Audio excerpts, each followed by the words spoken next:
Good late Thursday evening. I am certified meteorologist Nick Kelly checking in on this August 9th of 2018. We certainly had a bit of a foggy start this morning, but when the fog burned off, we started out the afternoon quickly on a quiet note. Then we had a good scattering of thunderstorms get going across the area.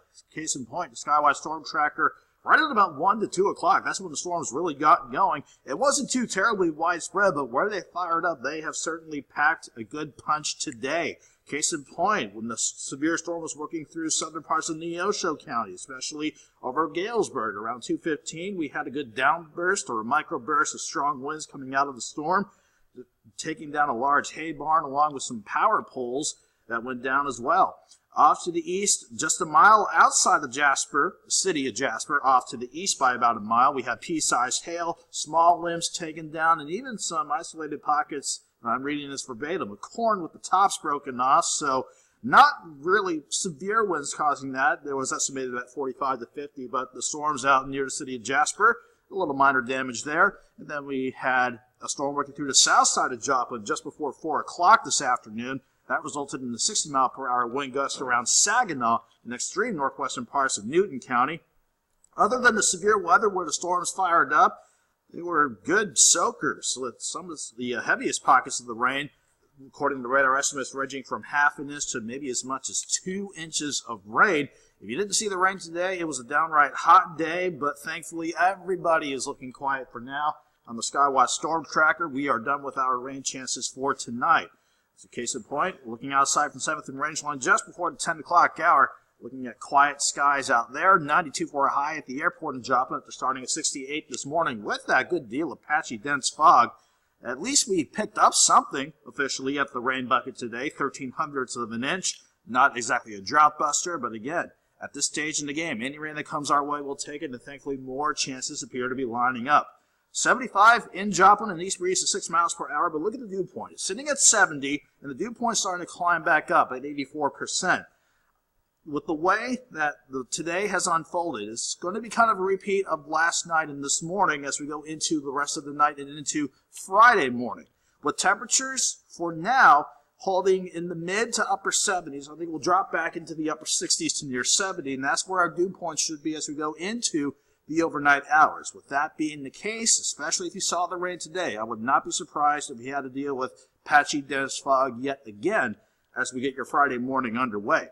Other than some patchy, dense fog possible again tonight, we'll just deal with partly cloudy skies and no rain on the Skywatch Storm Tracker. The rest of the 4-state region looking quiet late on this Thursday night. Then we have to venture off to the north to find at the surface our next quick-moving cold front that'll work in here tomorrow.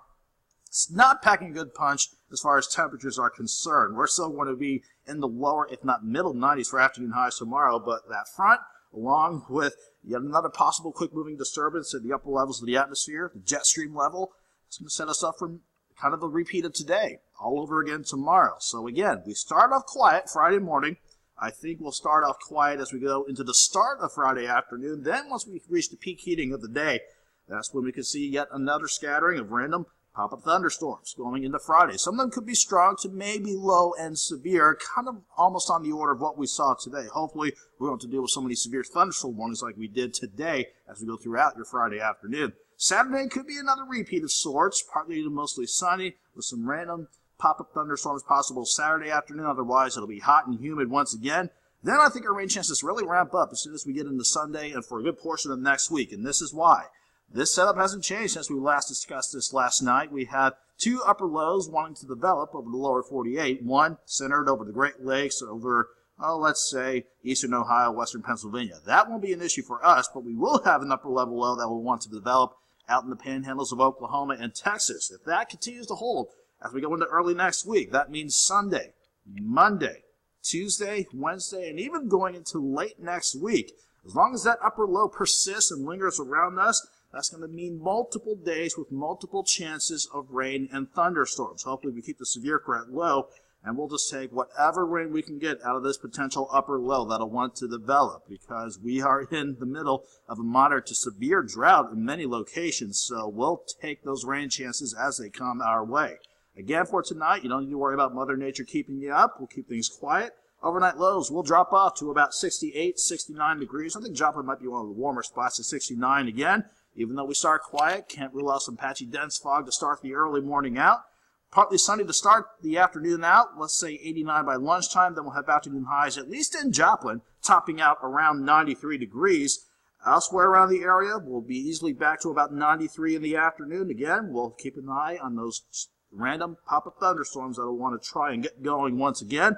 92 Saturday, dropping to 70 Sunday morning with highs around 88. Then look at much of next week. If we can't get breaks in the cloud cover or the rain chances, we could see highs holding primarily in the middle to upper 80s. Monday going through a good portion of next week. And again, let's capitalize on these rain chances because we'll take anything that we can get. Have a good night. Have a great Friday.